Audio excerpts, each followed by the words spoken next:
Hey guys, Joe the Big Nerdy Biker here. Back from vacation. Did a road trip. Not a big surprise. I'm gonna start posting some videos from that. I gotta start editing the footage. My 360 camera takes a long time to edit that footage, but I'll start putting stuff up.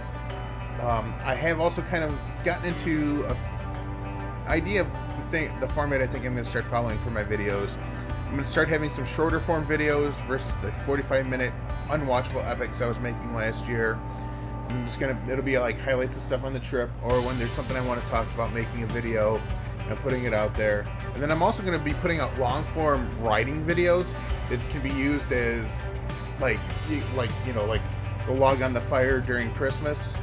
You can just put these videos up and running. I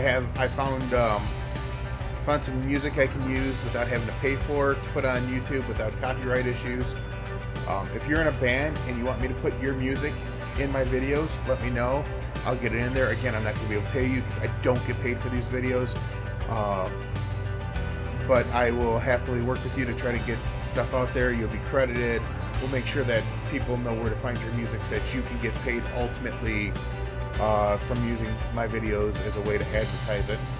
But yeah, that's what we're going to start doing. You'll start seeing stuff coming up in the next few days. I'm going to start editing as soon as I stop recording this, but keep an eye out for stuff. Also going to be working on trying to make videos that are like TikTok friendly as well, versus just everything being on YouTube, so that I can put them in both formats. I'll see you down the road. Thanks. Bye.